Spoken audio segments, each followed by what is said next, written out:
you basically want to medicate your pain, your thoughts, why things are the way they are. And I mean, honestly, when you get to those points or when you start getting those questions asked to you about, do you want to stop? Why are you doing it? That's when you really got to just be honest. You know, if you're enjoying getting high and enjoying staying where you're at, well, this is where you're going to end up eventually through your enjoyment, because it's going to turn into this. And I've already done it. I've already got high. I've already did the addiction. I did the garbage can, the homelessness. Now you're saying that you're liking what you're going through. I'm letting you know while you're in that process, if you need me, I'm there to feed you. I'm there to give you whatever the Lord tells me to do for you. But I'm not going to get personally involved in that act. But if I always remain spiritual, I can discern and know what I'm supposed to do. Welcome to I Share Hope, the podcast where world leaders share their real stories of hope and how you can use actionable hope to start changing your life today. And now, here's your host, Chris Williams. Chris Williams. Hey, Chris, it's T.A. What's up, buddy? Okay, I'm at the Shell station across the street to the Ugly One Coffee. I'm coming your way. I'm in my car. Okay. I'll see you in just a second. All right, man. Bye. Call ended. What's up, man? Man, How you doing? okay. It's good to see you, bud. Man, yes, sir. Let me get this thing organized here. We're going back south. way? Yeah, All right. west and southwest. All right, let me, I'm going to make a loop here and I'll just go back on park or whatever. That'll be quicker, believe it or not. Yeah. If that train's gone. How'd it go today? Okay, what happened today was normal routine. As far as, the reason why I come out here because of God's purpose. And I'm trying to make up anything. God really knows that this is my livelihood. This is everything. Everything that comes through the bridge paper is how me and my wife survives. All right, do I need to turn here? No, go. Okay. So we're in my car and just crossing town here. T.A. Robertson, give me a little background of just what you're doing right now. You're working for the bridge. Tell me about the bridge and how you and your wife are involved in that. Okay. The Bridge, it's a homeless shelter newspaper. It's informative, and it also creates employment for those who are in, a non-employment situation. Yeah. The students at Rose College have taken the time to put the paper together, allow us to write. I'm also a contributing writer. Cool. As well as vendor. And I also have an outreach ministry that is ironically called Hope. He only promises eternal life through Jesus Christ ministry. No way. That's our ministry. You're going to see it on my door. If you walk to the front door, you'll see the Hope on the door. That's awesome. And that's our outreach ministry name. That was the ministry that was given to us. And the layout's been written. We got flyers. We've even adventured through Job Hatchery through Anita Black. Yep. Had a T-shirt going, business going. We need the funds to get that back up. But the paper itself is an opportunity. Like I met you, I've met several people. The mayor here, A.C. Ward and his wife. I want to almost say we're friends, but we're just acquainted because I see them on a monthly basis. So we're starting to become more acquainted. That's great. So I'm starting to really rub elbows with people I've never even thought I would even.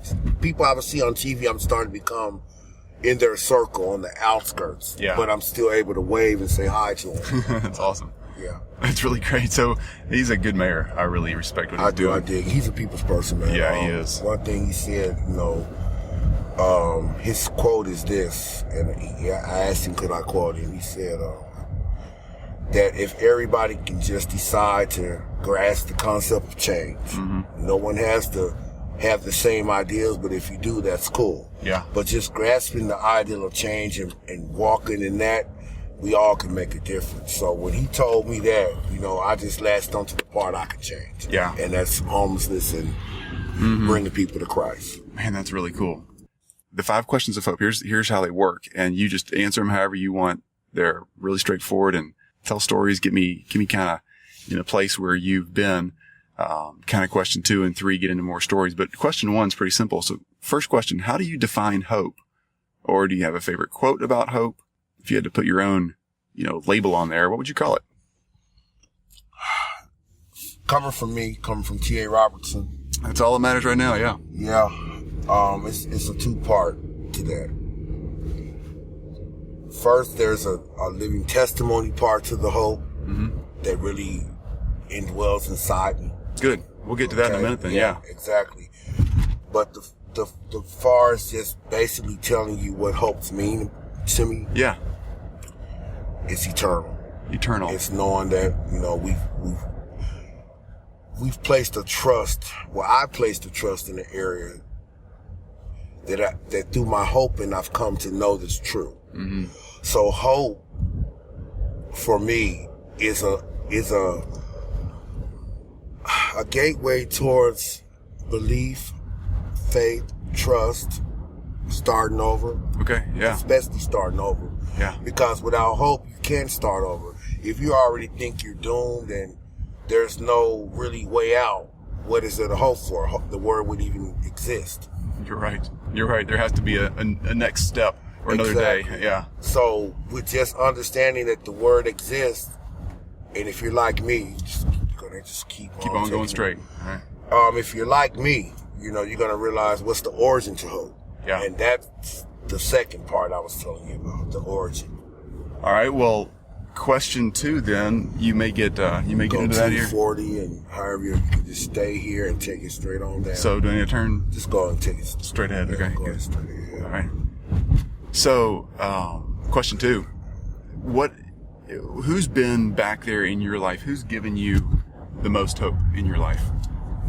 You name it. It could be anybody. There's no right or wrong answer here. Honestly. Jesus. Just to keep it 100, That's great. Okay, American way, yeah. We want to get on American. Okay. Do you mean to head back to the interstate? You know what? I'm trying to figure out where I am from here. Yeah. And I kind of know, Let me jump. I did know. You sure? I can go that way. The Audi, stay where we're at. You be turn? No, that was it. It was that way. It was that way. On the interstate or on this road? This way, right here. Got it right here. Yep. American way. Got it. Yep. All right, we're good. We're good. So Jesus has been the one who's shared the most hope with you. That's what established it. That's what placed it. Yeah. Just when I got prayed for, I was homeless, eating out of garbage cans, on drugs, crack, past history, prison time, gangs. And I really did. I lost everything, really. It was nothing really to hold on to because was nothing in the world but what I was getting. Yeah. Until I just changed the view of what was in the world. Mm-hmm. And Christ is in this world. He came for the world. So that started to hope everything right there. That's what just started me to even considering, should I have anything to hope for? Yeah. So I might have to say Christ is my start. Oh, that's good. Okay, great. And then question number 3 really is kind of give us that background, tell us more of that story. So when was a time in your life where you really had to use hope to fall back on, that you just had to pull through with that hope? Okay, just let me say this. Only way I could really adapt to have to fall back on the hope, because once it was there, it started as seeding. Okay, but it pulled you through some stuff, right? I mean, that's what I'm going to get to. Yeah. When I got prayed for, I'm going to have to go ahead and identify that's when the hope seed was placed in me. Okay. It took root then, and I started to really, it birthed itself, came into fruition, came where I can understand it. And in times of darkness, I see where you're going with this now. That hope is what's kept me. Because I didn't have to go back to where I came from. Now, those dark areas consisted of crime. It consisted of, basically just being conformed to my environment. Sure. Survival. Yeah. Okay. And through reading, through studying, I started to believe what I was reading. Now we're going to get to the belief thing too. But that dark area, man, I had to really believe that what was placed in me, what was prayed over me, the hope that I latched onto, could have gotten that lane. We're going straight. Okay, I'll stay with it. All of that, Chris, was just ironic because it's still like it's new now. It's still, as we're talking, it's like, wow, there's really no pinpoint answer to it. It can go on, Mm-hmm. So you've had some really tough time, obviously, growing up. Sounds like sure. was. I'm 47. I just had a birthday on the 3rd, March 3rd last birthday. week. Late birthday. I'm still here in health. Nothing's been, I haven't been diagnosed with anything, but we got the same old nicks and crevices that come with age. Where'd you grow up? Okay, 7 years old. Up until 7, I was born here in Memphis. Went to California in 75. Stayed there all the way up until 2002. Came back here. Really? Yeah. And this is where the addiction just took over. So were you doing pretty good before you came back? No. Okay. No. My mom passed when I was 12. Oh, 81. man. Yeah. And my dad got That was hooked. back in California? That was in California, yes, sir. And my dad got hooked on the crack. And what transpired through that was homelessness. I still graduated homeless. I sold drugs. Wow. Ran with gangs. That was my family. Yeah. Got some convictions. Started college. But a semester. Yeah. Quarter. Played football, that type of thing. Trying to hold on to the dreams and everything, and just didn't have no guidance at that time. So I ended up becoming a convict. Sure. Okay. And then what brought you back to Memphis? 3-strike candidate in California. Anything I would have done, it would have been X amount of time. I was labeled as a criminal, and Sure. there was not opportunity unless the job you're going to go to your right into life. Unless a job was, given and we held on to those jobs, you didn't have no livelihood but drug sales. And you weren't going to commit another crime because that would have been like years on top of years. So you'll take your chance selling drugs and end up getting hooked. It's like a lose-lose situation, and the only way you can get out of it is buying time through hope. Hope has to be placed there for you to buy your time. What do you mean? Waiting. Hope is about waiting. Hope is about waiting on God to really just reveal what you've been really hoping and wishing for. How long do you have to wait? I mean, hey, it's His time. It's not our time, according to the words, and if you believe in the word. But you can make things happen yourself. You got control of your own destiny as well, because He's placing thoughts in your head and He's giving you a vision. So you can walk in your destiny. You don't have to wait no more. You can already realize it's there and just walk in it. But in certain areas, if you're trying to latch on, your process may take a while. Yeah. You know what I mean? Like if you're a drug addict and you hoping to get off drugs, right? Well, watch this. It's going to take some work with that hope. You can't just hope that off of you. Yeah. You got to do some, you got to let the rubber meet the road on that. That hope just going to be there. And if you just look at it as cotton candy if you want to, it'll look good, taste good, but you'll never get a chance to really savor it. Very good point. Wow. Okay. I'm with you. That makes sense. There's got to be a lot of action and work there too. They do. So what are you doing today? Like right now in March 2015, Memphis, Tennessee, what are you doing today to bring hope to yourself or to others around you? It's about others. It's not even about me now. That's what hope has finally matured into with me. I'm not a fanatic. I'm just a realist in the Word of God, and the Bible is like my head. It's like the Bible is everything that comes for me to get to the next point. Whatever I learned from God through the Bible is where I start from.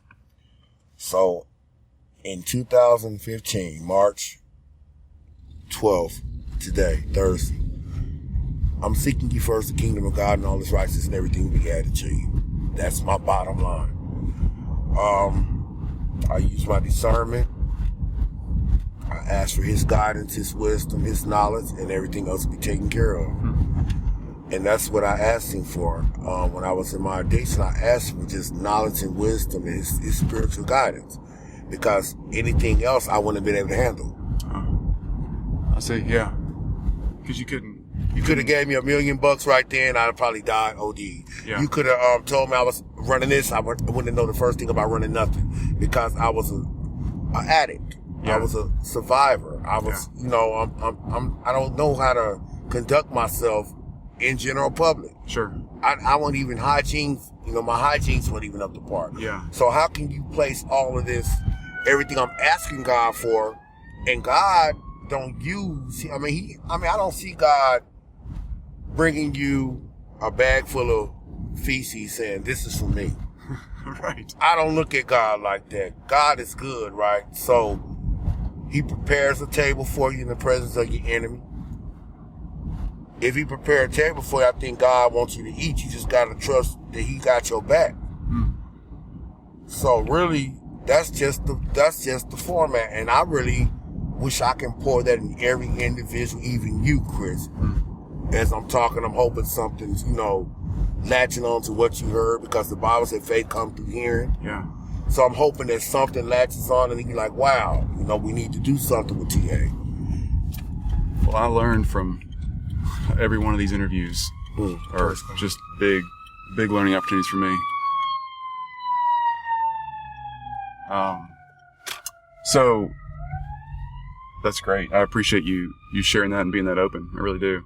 So right now you're also sharing hope through the Bridge. So tell me again more about the Bridge, and it's a newspaper, and what's it all about, and what are you guys doing over there? Okay, the Bridge is basically, like I said, it's opportunity for employment. It's an opportunity to receive. It's networking. It's employment, because you still got to work. You got to do the process. So any process you do, I consider work. Yep. Okay. And the Bridge basically is an opportunity for me to, seek other things. Like I do yards. I'll clean the roofs. I'll wash your car. I'll get the dog stuff out. And I don't look at myself as being reduced or deduced to that level.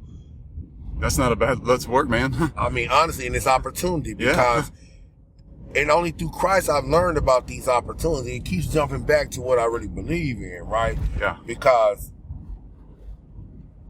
every opportunity that we live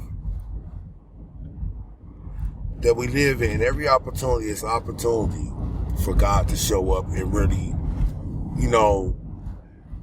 what we look for as a people, I honestly believe we look for that confidence in him. And once we know and latch on to him, we really can't lose, no matter if you are homeless. If you are, that goes back to a mindset to your thinking now. So that's really what it's about. It's really just about your mindset, your thinking, where you place yourself and how you view it. Now, you got some people who have lost some senses that can't really latch on. Well, that's what we're supposed to bear the infirmities of the weak. Be there for them, understand, pray for them. If we believe in what's there, it's power. We got power to cast out and put them in a place where they can get connected to God, and they still can do what they're supposed to, bring people over. Sure. Because that's what it's about. Yeah. It's not for me as an individual. My testimony is for somebody else to understand you can come out. This interview is for somebody else to hear and say he was there. I'm hearing the words. I'm feeling it. Yeah. He was there, and he came out because he started believing in this. Absolutely. So you have opportunity through what I'm saying now to even go investigate. Yeah. For yourself. That's great. So the question number 5 then, and you're already rolling in there, is what would be the simple steps that you tell somebody listening to take to start building hope in their life or sharing with somebody else? What are the steps 1, 2, and 3, or however many you want to put out there? Just one is fine. The first thing is, honestly, is getting real with yourself. And I call that confession. Whether you confess within yourself, make up in your mind, you're going to find somebody to talk to. That's still a part of the confession thing. That's somebody you got to, trust that they're going to hear, understand, and guide you. So the first thing is confession. If you confess with your mouth, you're going to be saved. Yeah. Okay? So we got that. The second step is, after you confess, commit. Commit to it. After you confess, commit to where your guidance take you. Because once you get that junk up out of you, you're going to feel lighter. You're going to feel relieved, okay? You're going to feel better. So committing to that area where, you're going to stay right here, you're cool. Okay. You should commit in the area where you can elevate yourself. You know, that's where all your peace is. That's when your problems come. You're able to fight those problems off because you're in a place where you're getting your guidance, you know. Because after you confess, you don't have to hold on to that mess of how somebody offended you, how somebody said this or did you like that, or what happened years ago. You know, you let somebody know how you feel, and somebody told you, hey, you don't have to hold on to it. Let it go and move this area. And then it goes to the trusting.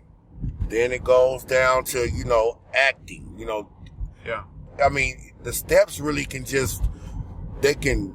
So you're saying first I have to admit and confess that I got something that needs to be worked on. Right. And number two, or I've done something wrong or whatever it may be. Whatever it may be. Number two is I have to be committed to taking some action to start changing. Follow the guidance, because if you can, anytime you confess or to get something out of you, it should be somebody to say, go child in peace. Yeah. It should be there.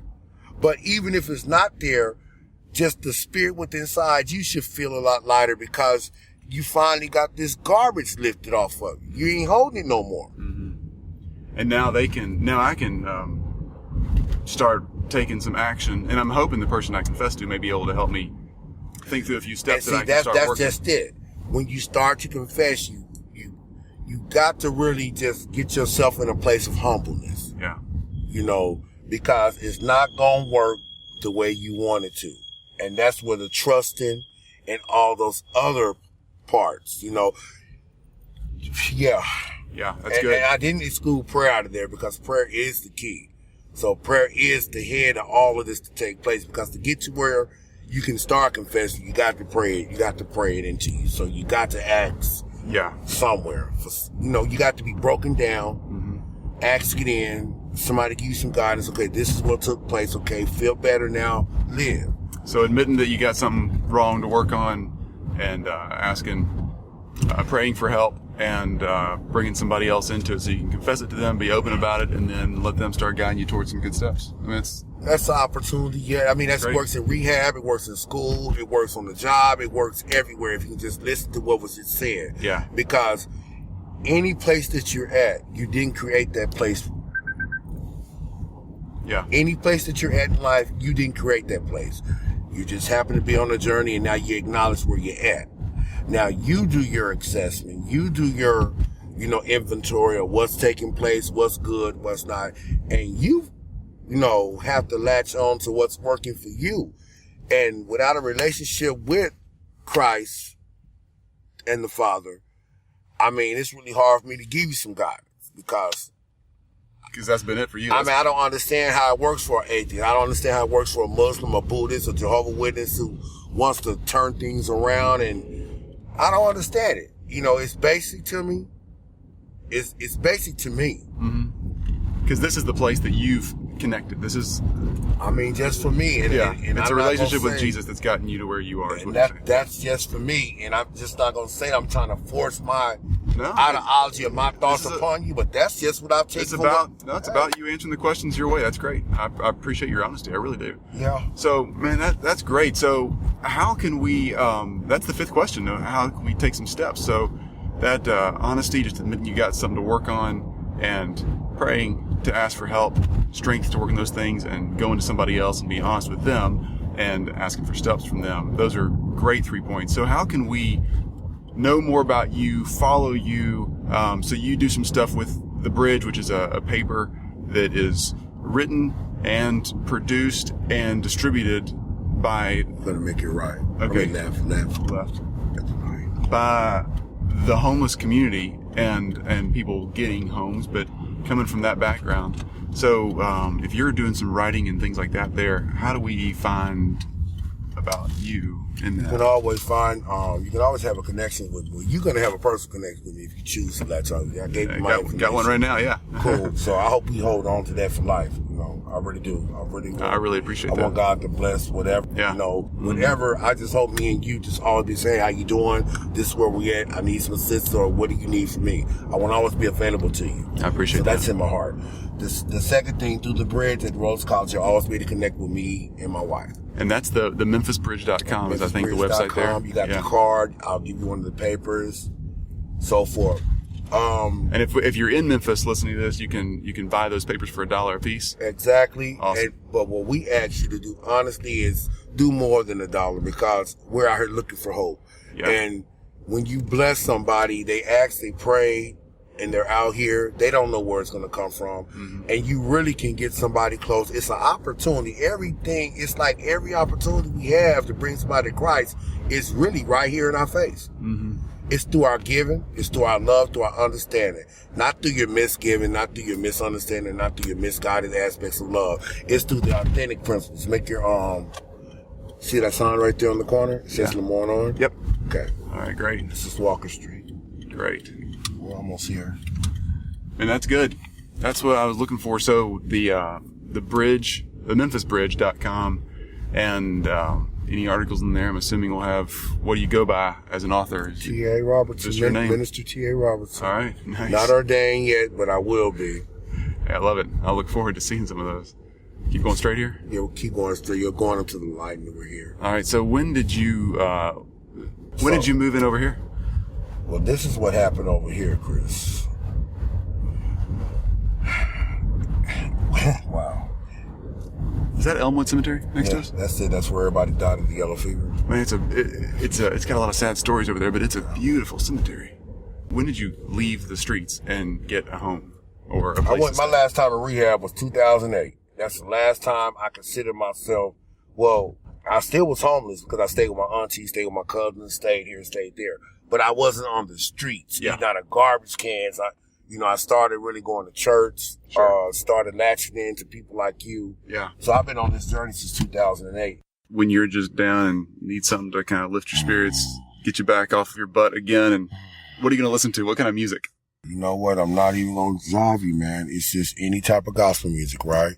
Love it. But I got my keyboard and I've been learning how to play. So that's been my meditation. Nice. I'm learning how to put chords together. So I'm learning how to play the ukulele for the same reason. I just got to play some music. I like notes. So I'll be listening for them and nobody's teaching me. So I'm really learning on my own, So that's why I do my own thing right now. And I'm cool with that. I think that's great. That's good. Man, I really appreciate your time. I really do. You've just listened to I Share Hope. If you're ready to make a change, head to our website at isharehope.com and claim your free copy of the top 10 actions of hope from world leaders to use hope in your own life. Thanks for listening, and we'll talk to you next time.